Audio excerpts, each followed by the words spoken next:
Maulid Nabi yang kita peringati pada malam hari ini minimal bisa kita teladani akhlak Kangjeng Nabi yang jujur. Setiap kita harus menjauhkan diri dari berbagai macam kedustaan, sebab dusta itu adalah awal dari kehancuran hidup kita. Kata Ali bin Abi Thalib, tidak ada kebahagiaan bagi mereka yang lisannya banyak berdusta. Bismillahirrahmanirrahim. Assalamualaikum warahmatullahi wabarakatuh.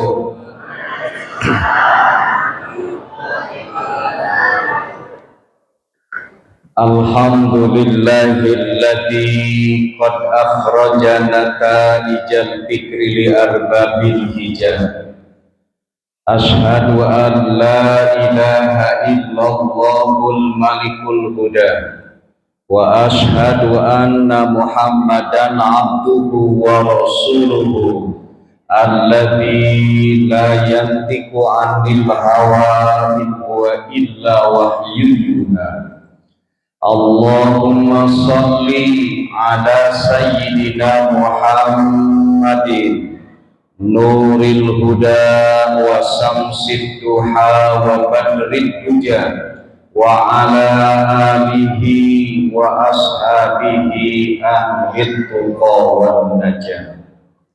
Amma ba'du, qala Allah ta'ala fi kitabihil karim wa huwa asdaqul qailin. A'udzu billahi as-sami'il 'alim minasy syaithanir rajim. Bismillahirrahmanirrahim. Rabbi habli hukman wa alhiqni bis-shalihin waj'alni lisana sidqin fil akhirin waj'alni min warasati jannatin na'im. Al-ayah sadaqallahul azim.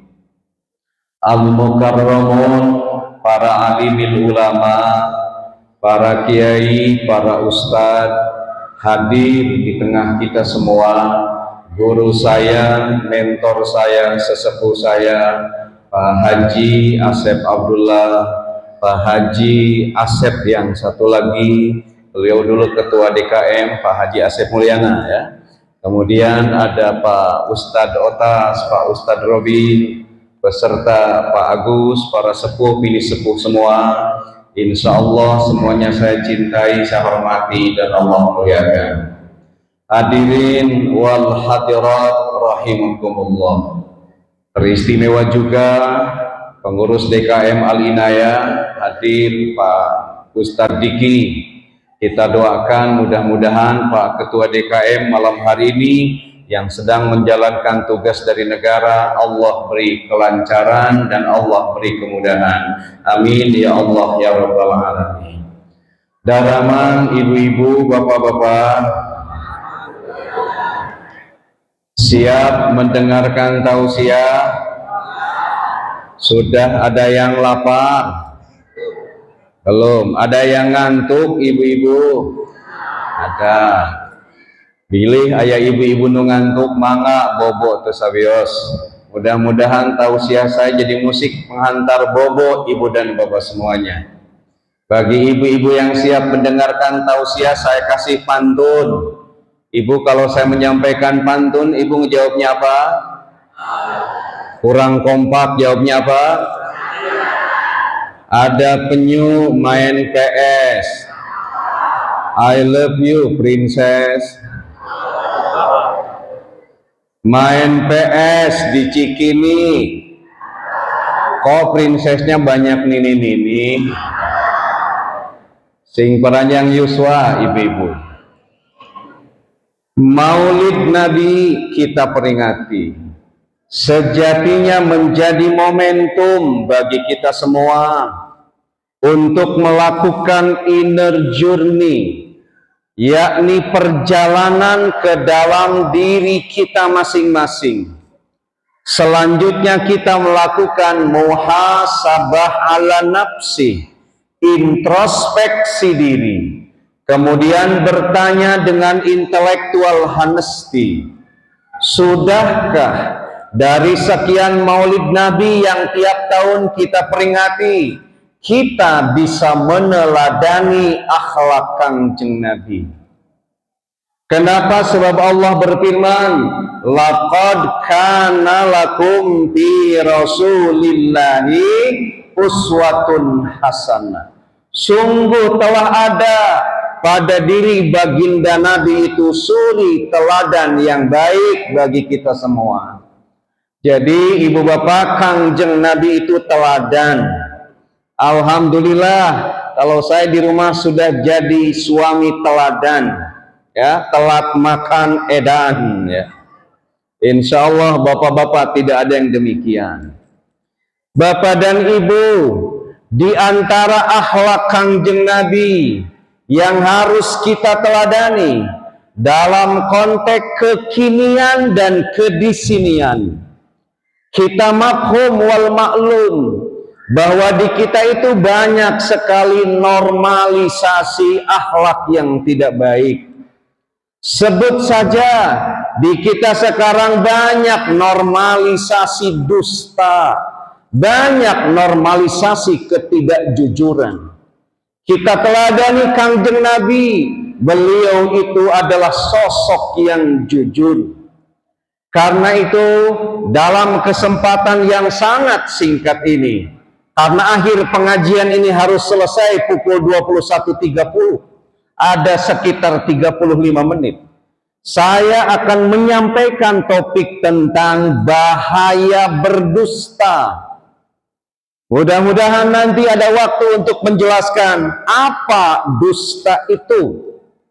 Kemudian kenapa kita semua seringkali berdusta. Yang ketiga, dampak apa yang akan dirasakan oleh mereka yang seringkali dusta. Kemudian bagaimana bahaya berdusta menurut Al-Quran, bahaya berdusta menurut hadis, bahaya berdusta menurut para ulama. Lalu endingnya, adakah dusta yang dibolehkan dalam ajaran kita? Yang pertama, ibu dan bapak, apakah dusta itu? Saya punya catatan kecil. Secara semantik, secara bahasa, dusta itu adalah kalimatun la tatawafaqu ma'al waqi. Jadi dusta itu ketika kata tidak sesuai dengan fakta.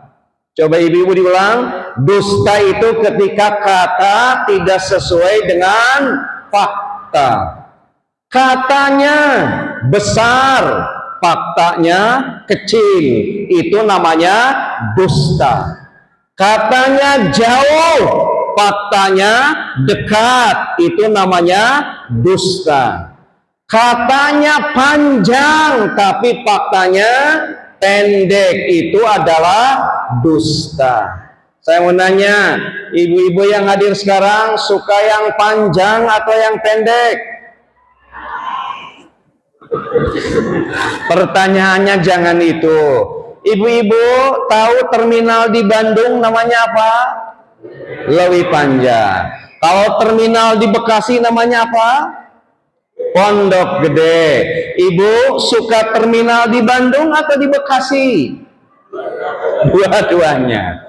Suka yang Lewi Panjang atau yang Pondok Gede? Masya Allah, seueur aki-aki nusarerinya. Padahal geus BAKN sadayana batan asup kalakan nikel, ya. Bapak dan ibu sekalian, ketika kata tidak sesuai dengan fakta, itu secara semantik disebut dusta. Pertanyaannya, banyak tidak orang hari ini yang hidupnya modal dusta? Banyak. Disebutnya modus. Apa artinya ibu-ibu? Modal dusta. Upami ibu tuang seblak lada teuing modusna jadi modal di kardus. Ibu-ibu yang hadir sekarang modus atau modis? Modis. Apa artinya modis? Modal diskon. Ibu-ibu sekarang itu kalau musim pemilu bukan quick count atau real count yang disukai, kekeh diskon. makana seueur ibu-ibu nu bring ka dieu jalan-jalan ka Sumarekon aya fenomena ayeuna nu disebut apa? Rojali, rombongan jarang beli. Nu kadua aya rohana, rombongan hanya nanya hungkul meuli henteu. Nu katilu karunya mah rohalus, rombongan hanya ngelus, dilus-elus we baju di Sumarekon teh dibeli henteu. Nah, itu disebut modal diskon. Yang kedua, ibu bapak kita percepat. Secara psikologi, karena dusta itu domain ilmunya psikologi. Para psikolog agama menarik simpulan ankhirapul fikri an amdin. Dusta itu ketika kita melakukan distorsi kognitif secara nyata. Distorsi kognitif itu apa artinya? Memalingkan pengetahuan secara nyata. Mana contohnya? Ibu-ibu tahu madu? Halo ibu-ibu aya kene? Tahu madu? Bu, kata pikiran kita, produk pikiran kesepakatan kita semua, rasanya madu itu adalah manis, tetapi ibu nyarios madu eta meni pahit molelel pisan. Ketika ibu menyebut madu yang manis disebut pahit molelel, maka ibu melakukan distorsi pemikiran secara nyata dan itu disebut dusta. Lazimnya racun itu amis atau nabi pahit, ibu-ibu? Pahit.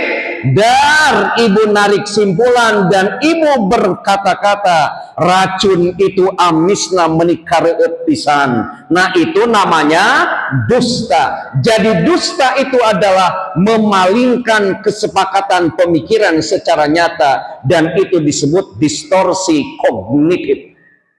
Madu yang manis disebut pahit, racun nu pahit disebut manis, itu namanya dusta. Ibu-ibu yang hadir sekarang mau di madu atau diracun? Halo, ibu-ibu mau di madu mau diracun? Masya Allah ya. Dua, tilu, kita percepat ibu-ibu. Kata filsafat. Kenapa saya kutip pendapat filsafat? Karena filsafat itu disebut mother of science, ibu dari segala ilmu.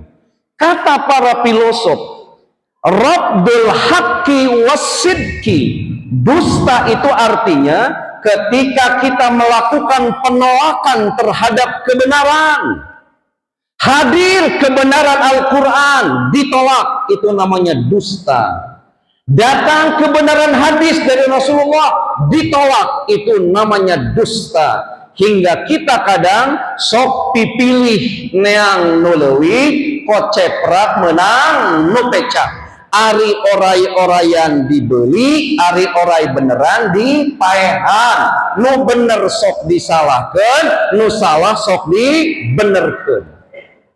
Maka ketika kita menolak segala bentuk kebenaran dan kejujuran, kita dicap oleh para filosof sebagai orang dusta. Contoh, Al-Quran kebenaran ditolak oleh ibu, itu dusta. Hadis sesuatu yang benar ditolak oleh kita, itu dusta. Atau sebaliknya, bapak ibu bikin statement dalam bahasa Arab, derku bapak disebut hadis, itu juga namanya dusta. Hati-hati bapak-bapak, sekarang banyak orang tertentu sang suka bikin hadis-hadis palsu, lalu di-share seperti ada pesan agama, ku bapak sareng ku ibu di-share kembali ke orang lain. Hati-hati, banyak yang bukan hadis disebut sebagai hadis. Contoh, upami ibu-ibu orang lemur sareng bapak-bapak orang lemur sok apal.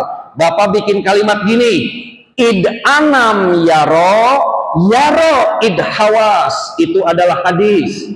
Coba diulang, id anam yaro. Bapak-bapak bersuara tuh, id anam yaro id hawas. Ustadz itu teh hadis, salah. Sebab itu artinya id anam yaro, di mana oray id yaro id hawas, oray bisawa. Banyak orang yang berstatement pakai bahasa Arab atau Araban disebut sebagai hadis, itu namanya dusta. Begini Bapak dan Ibu, pada ujungnya ketika kata tidak sesuai dengan fakta, ketika melakukan distorsi pemikiran secara nyata, ketika menolak pada kebenaran, agama mendefinisikan dusta itu juz'un minal kabairi, bagian dari dosa besar. Jadi mereka modus hidupnya modal dusta, langkung saun, bahe carek, rea omong, gede rahul, resepnya kongres, ngawangkong, teberes-beres, padahal di dalamnya banyak pisan dusta dan kebohongan. Itu juz'un minal kabairi, bagian dari dosa besar. Hati-hati dengan dusta dan kebohongan. Lalu berikutnya, kenapa seseorang suka berdusta?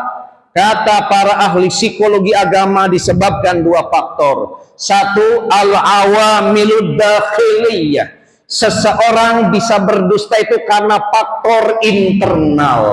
Jadi ada faktor internal dan faktor eksternal. Ibu-ibu, secara internal seseorang berdusta ini pertama karena himayatun nafsi. Coba diulang ibu bapak. Jika nyeri huntu itu himayatun nafsi. Ada yang tahu artinya? Kalau ada yang tahu saya kasih hadiah menarik. Satu menarik beca, kedua menarik gerobak. Himayatun nafsi itu artinya seseorang berbohong karena melakukan perlindungan diri. Jadi ada orang yang berdusta itu karena ingin melindungi diri. Ibu bapak, ada yang pernah punya pengalaman itu? Saya tidak akan bicara orang lain. Ini pengalaman saya sendiri. Ibu-ibu, saya ngajar di UIN Fakultas Dakwah itu di beberapa prodi. Ada prodi komunikasi penyiaran Islam, ada bimbingan konseling Islam, dan seterusnya. Sekarang populasi mahasiswi lebih banyak daripada mahasiswa. Apalagi di prodi konseling Islam, bimbingan konseling Islam. Dalam satu kelas 50, laki-laki rata-ratanya 4, hanya 5 orang, sisanya perempuan semua. Dan sekarang ada yang disebut evolusi progresif, bukan regresif. Jantan padiki budak mahasiswi beki kadieu teh beki garelis. Bapak-bapak resep nu geulis. Resepnya jujur. Saya Pak dulu, karena dulu waktu muda suka simatupang siang malam tunggu panggilan. Seringkali ngajar di kampus itu tidak terpenuhi, terutama bimbingan skripsi. Dulu waktu di Blok CC, saya perkenankan mahasiswa untuk bimbingan ke rumah boleh. Sumpinglah mahasiswi nu garelis bimbingan. Rada betah Pak. Sok lila gitu. Rupina pun bojo memperhatikan. Saur pun bojo teh aneh ayah mah. Lamun ngabimbing mahasiswi nuli nu geulis sok lila bimbingan. Tapi lamun ngabimbing mahasiswi nu goreng dah sok tere. Saur sim kuring anjir kanyahoan. Lalu karena saya tidak mau disebut dosen porenges, dosen cunihin, maka saya berdalih pada istri saya, Bun, teuing kunaonnya mahasiswi nu gareulis mah bet sok bararodo. Jadi bimbingan teh kudu lila detil pisan. Kira-kira yang saya lakukan itu dusta atau bukan? Dusta. Dilakukan untuk apa? Membela diri. Jadi seseorang seringkali berdusta karena melakukan pembelaan dirinya. Satu. Yang kedua, secara internal orang berdusta itu karena al-khusulu alal manfaati, mencari keuntungan. Banyak orang berdusta itu husulul manfaat, karena ingin mencari manfaat atau keuntungan, baik keuntungan finansial atau material maupun keuntungan sosial. Mana keuntungan finansial atau materi? Punten, sok aya pedagang anu bangor. Contoh, di pasar Minggu Bumi Harapan ngagaluh jeruk ditimbang di ditu 2 kilo, di Canak Karorompok ditimbang dengan aya 1 kilo 7 on. Itu namina dusta. Dia melakukan gitu untuk apa? Mencari keuntungan. Kemudian Pak, siapa lagi yang seringkali berdusta untuk mencari keuntungan itu? Seseueurna contohna tukang iklan. Sok ku Bapak perhatoskeun iklan padiki. Judulna kopi kapal api. Dibuka kopina, kapalna aya teu aya? Teu aya. Susu beruang. Habis susuna beruangna aya henteu? Teu aya. Gudang garam eusina uyah atau napi rokok.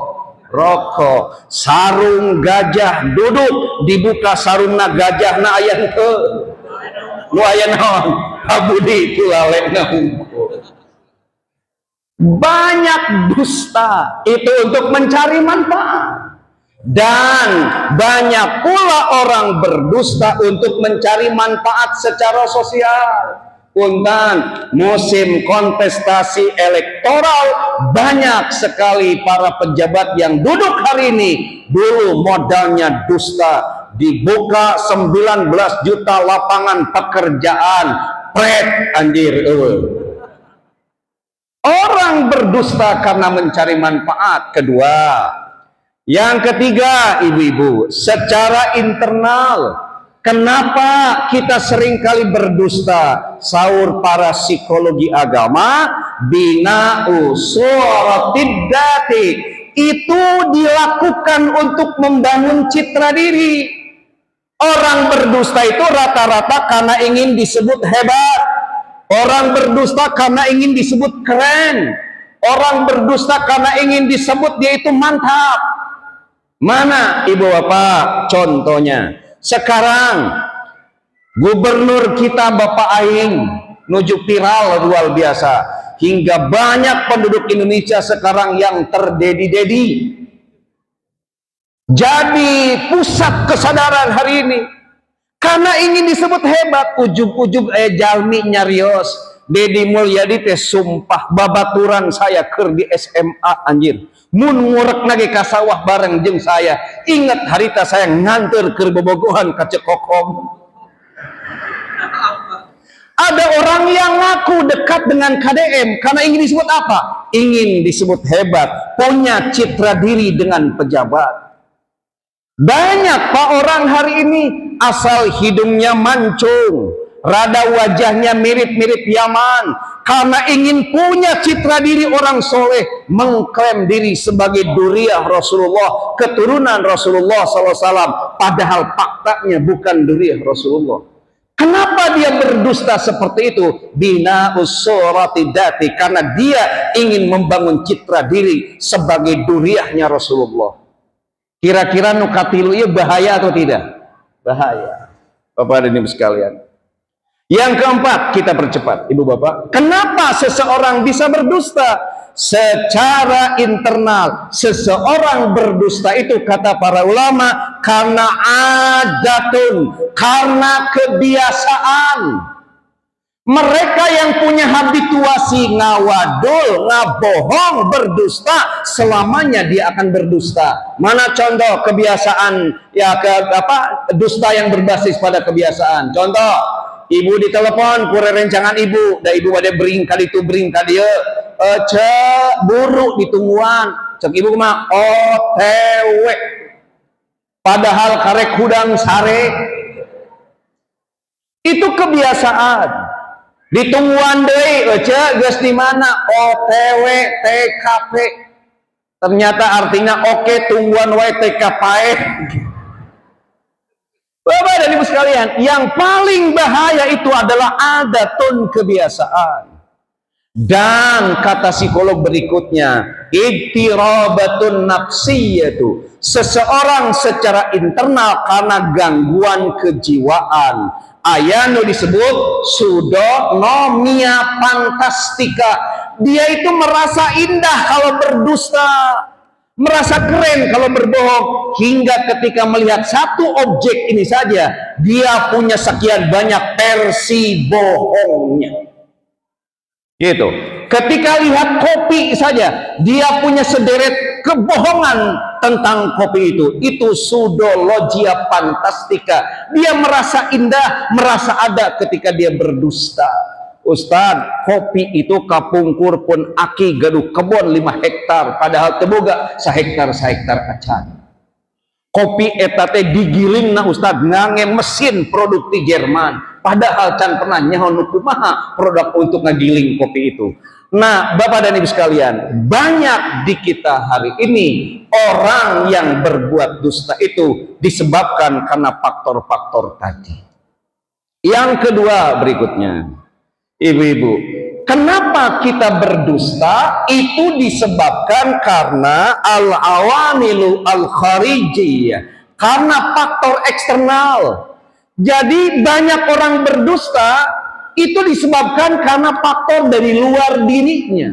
Bapak Ibu, tidak sedikit punten, banyak orang yang jujur, punya integritas yang tinggi, tapi masuk ke lingkaran setan kebohongan, dia ikut-ikutan kebohongan. Saya harus bersumpah wallahi demi Allah, ada seorang yang integritasnya tinggi, kejujurannya luar biasa, lalu dipercaya oleh negara ini menjadi salah satu menteri tertentu, dia dilantik jadi menteri, tapi masuk di lingkungan kementerian yang lingkaran setan, ujung-ujungnya dia kairin kuciki kabawa pusaka kaba, ujungnya disuka miskin. Bulan Ramadan tahun lalu saya ngisi kajian di sana, kata beliau, Ustaz Ahang, musola ini dulu saya yang meresmikan, bahkan ada tanda tangan dia di musola itu. Sekarang saya malah jadi penghuninya.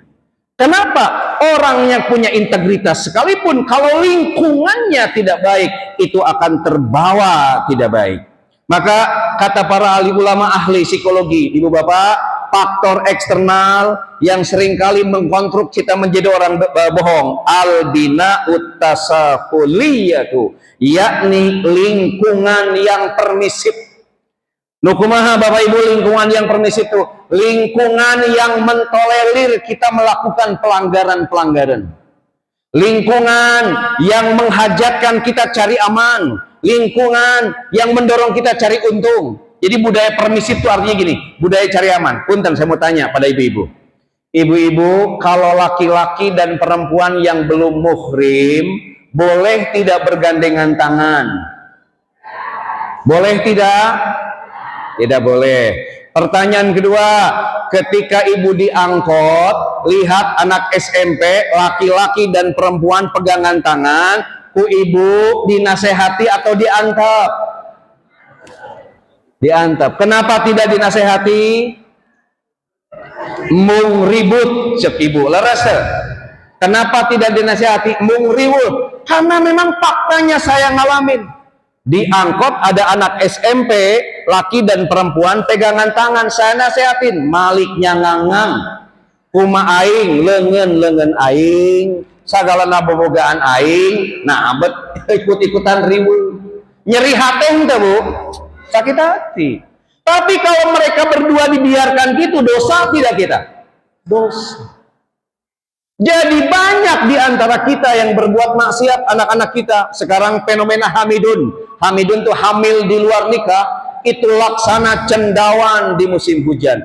Kenapa? Karena lingkungan menjadi support system untuk melakukan gitu. Kita kadang toleran terhadap berbagai macam hal-hal yang menyimpang. Padahal mungkin kalau caranya dirubah, saya juga pernah berhasil. Bapak Ibu sami diangkot ayam orang kali SMA, laki-laki dan perempuan pegangan tangan mesra pisan, badai dicarek sieun nyangang saur sim goreng. Tapi dicobaan Pak Gus dirubah metodenya. Kaur sim goreng, AA, teteh, kenapa anaknya tidak dibawa? Dia ngejawab gimana? Bapak dah kita belum mempunyai anak, belum menikah. Kata saya, kenapa belum menikah pegangan tangan? Akhirnya dia langsung ngomong nyarios nyalira, duh bapak mohon maaf ya, mohon maaf. Jadi ternyata cara kita mengingat, kan itu juga bisa ngaruh terhadap bagaimana orang lain bisa sadar akan dirinya. Jadi satu, yang kedua ya, yang pertama secara eksternal kita berdusta itu karena lingkungan kita, lingkungan yang permisif. Yang kedua, kita percepat. Bapak dan Ibu, kenapa kita berdusta secara eksternal? Karena kita hidup di lingkungan as-saqafatu at-tala'ubiyatu. Kita hidup di lingkungan yang manipulatif. Jadi kalau lingkungan kita banyak astuti, asli tukang tipu, maka orang jujur sekalipun akan ikut-ikutan nipu. Mana contohnya Ibu Bapak? Kemarin lagi COVID, itu lagi COVID, Pak Agus kan gabut, kita tidak ada kerjaan di rumah, paling main handphone. Di salah satu online shop ada tawaran buku karya Pak Quraish Shihab, judulnya Hikmah di Balik Musibah. Diperlihatkan daftar isinya begitu menarik. Saya itu pencinta buku Pak Quraish. Kalau Pak Quraish tulis buku pasti saya beli. Lalu dicek berapa harganya, nyaris harganya 500.000. Tapi kena naon saur sim kuring, datable-nya lebih dari 500 halaman. Ceritanya dibayar weh 500.000. Tapi kaayana bukuna tuh datang-datang.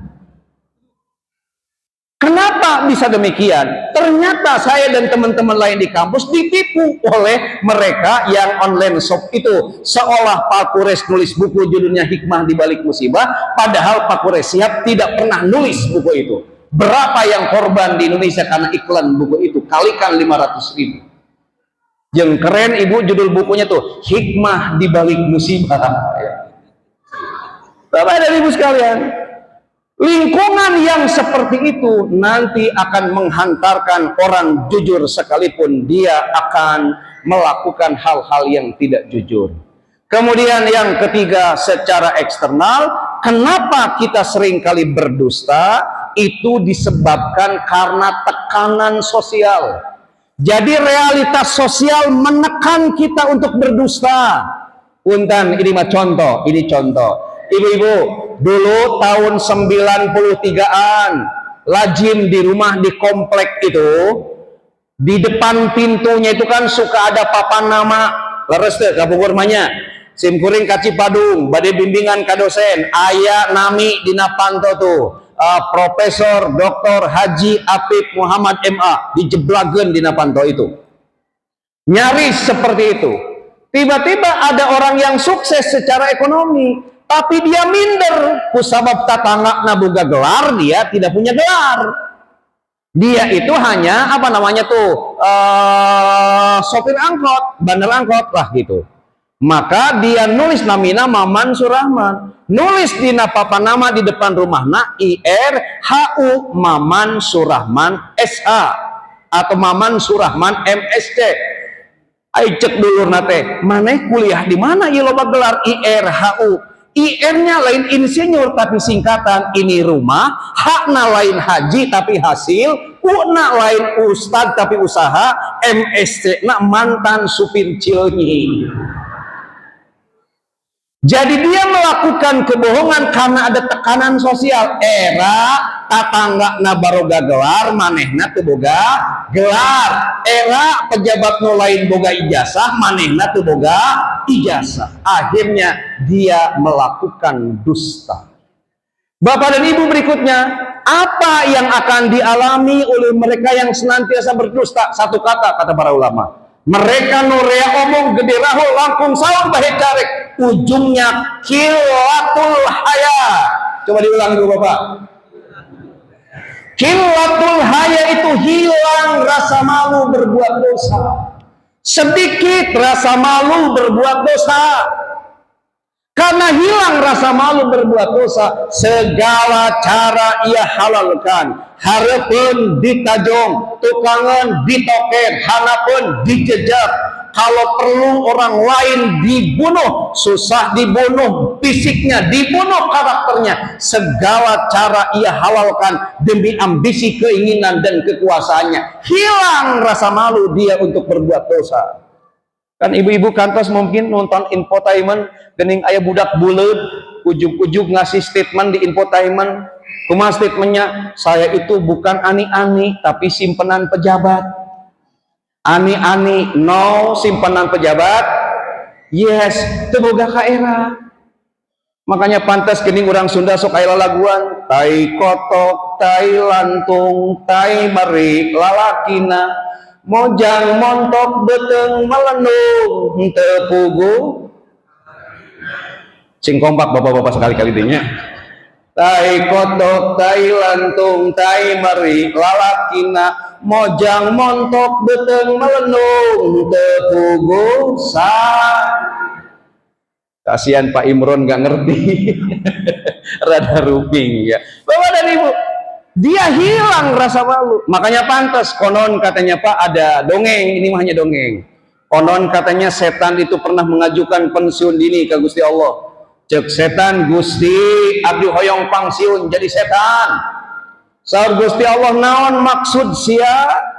Cek setan, Gusti abdi geus samikna wa ataqna bila kaifa ngajalankeun tugas ti Gusti keur ngagoda manusia. Tapi Gusti abdi lieur ningali tingkah laku manusia.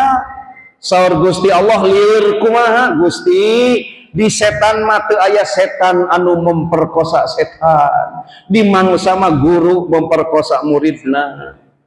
Gusti di setan mah teu aya setan anu ngabunuh setan. Di manusia mah anak ngabunuh indung jeung bapakna. Gusti abdi hayang eureun jadi setan, abdi lieur ningali tingkah laku manusia, abdi sieun kagoda ku manusia. Dibalik lain urang sieun nu kagoda ku setan, tapi setan nu sieun kagoda ku manusia. Kenapa hilang rasa malu untuk berbuat dosa? Berikutnya ibu dan bapak sekalian, bagaimana bahaya berdusta kata Al-Quran?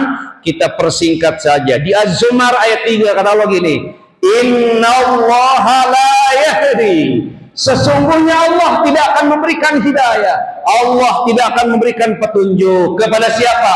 Man huwa kadzibun, pada mereka yang gemar berdusta.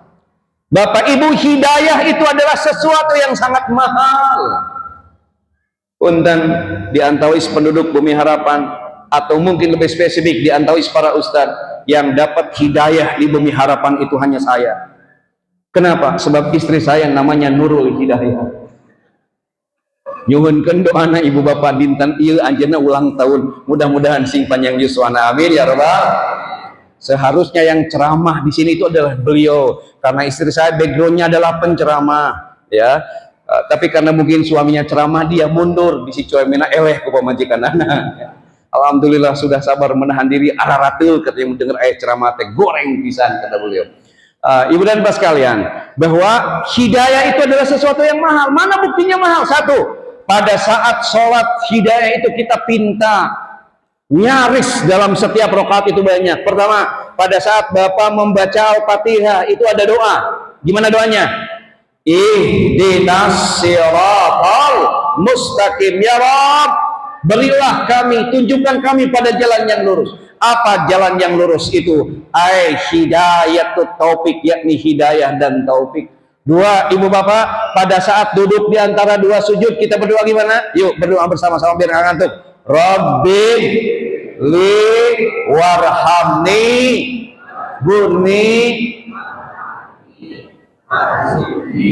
wahdini. Kita minta wahdini, ya Allah berilah hidayah aku. Pada saat kita kunut, doa pertama yang dibaca apa? Allahumma hdina iman hadai. Lagi-lagi kita minta hidayah. Dan kata Allah dalam ayat ini, Allah tidak akan pernah memberikan hidayah bagi mereka nurea omong gede rahong langkung saur bahe carek hirupna modal dusta. Dengan dusta ia mendapatkan sesuatu, dengan dusta ia bisa memiliki sesuatu. Catat, seluruh rangkaian dusta itu akan menutup kita dari hidayah Allah Subhanahu wa ta'ala. Ibu dan bapak, hati-hati dengan dusta.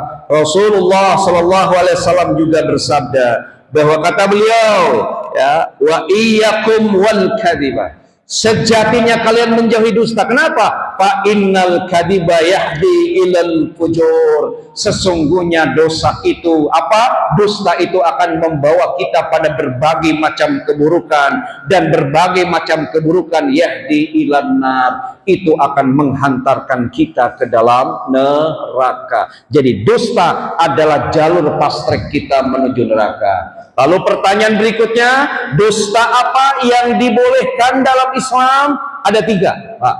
Ada 3 kebohongan yang dibolehkan dalam Islam. 1, pada saat peperangan. Jadi pada saat perang boleh berbohong. Dikiaskan oleh para ulama pada saat permainan. Contoh, nuju main bola. Bapak nuju main bola, kenging tengah bohong. Boleh ku bapak juga dek disifat kakatuhu ditokerkeun ka tukang. Dalam permainan boleh. Main poli jika rek digebuk tapi dikecelek menang teu? Menang. Boleh dalam permainan, silahkan. Hanya yang mau main bola punten adi bener nyepak ke belah katuhunya. Bari moal resep. Iki. Yang kedua, dusta yang dibolehkan itu untuk mendamaikan saudara kita yang bertengkar. Karena setiap muslim punya tugas wa aslihu baina akhwaikum.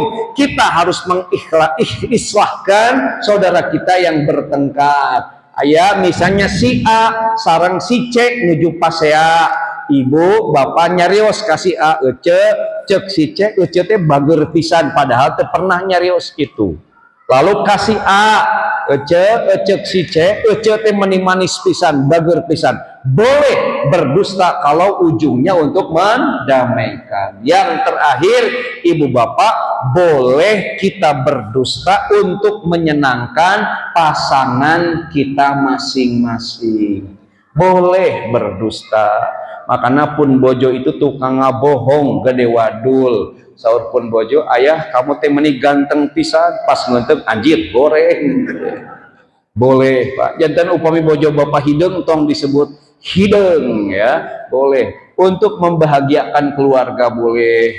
Misalnya kan bapak gening upami gaduh incu, lahir incu pertama kali tenan atau nabi lahir oro, bapak sok atau gening tadi ditimbang anak raja padahal bapakna satpam. Boleh. Hirungna teh rada pesek cek bapak, ih meni mancung pisan. Boleh berbohong untuk membahagiakan pasangan hidup kita masing-masing.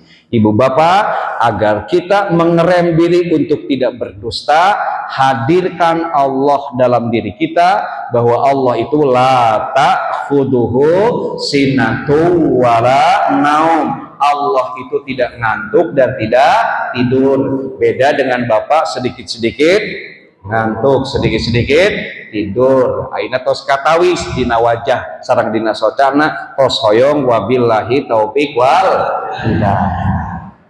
Bapak dan ibu entong panjang deui, padiki masihan waktosna sampai 9:30. Mudah-mudahan saya sebetulnya bikinnya banyak ini padiki ya. Mudah-mudahan Maulid Nabi yang kita peringati pada malam hari ini minimal bisa kita teladani akhlak Kangjeng Nabi yang jujur. Setiap kita harus menjauhkan diri dari berbagai macam kedustaan, sebab dusta itu adalah awal dari kehancuran hidup kita. Kata Ali bin Abi Thalib, tidak ada kebahagiaan bagi mereka yang lisannya banyak berdusta. Sakitu anu kapihatur. Terakhir, ibu bapak, mari kita sama-sama berdoa pada Allah Subhanahu wa taala. Mudah-mudahan pertama, kita yang hadir pada malam hari ini dihidupkan oleh Allah dalam keadaan iman dan Islam. 2, anak cucu kita Allah muliakan derajatnya di dunia wal akhirah. 3, orang tua kita yang sudah wafat, mudah-mudahan di alam kuburnya diselimuti oleh kasih sayang Allah Subhanahu wa taala. 4, bila saatnya nanti kita wafat, mudah-mudahan kita wafat dalam keadaan husnul khotimah. Yang 5, mudah-mudahan kita bukan hanya kumpul di dunia ini, tetapi nanti kita bisa kumpul di surganya Allah Subhanahu wa taala. Ala hadihiniya wa likulli niyatin shalihah wa ila hadratin nabi al-fatihah. A'udzu billahi minasyaitonir rajim. Bismillahirrahmanirrahim. Alhamdulillahirabbil alamin. Arrahmanir rahim. Maliki yaumiddin. Iyyaka na'budu wa iyyaka nasta'in. Ihdinas siratal mustaqim. Siratal ladzina an'amta 'alaihim ghairil maghdubi 'alaihim waladdallin. Sakitu anu kapihatur, hapunten anu kasuhun, hampura anu kateda, waninggalih nu dipamrih, jembar manah nu dipenta, nada agung cukup lumur, nada jembar pangampura tisadayana, gunung luput, sagara lepat, tagalan di kahilapan, wallahu waliyut taufiq wal hidayah, summa assalamualaikum warahmatullahi wabarakatuh. Alhamdulillah.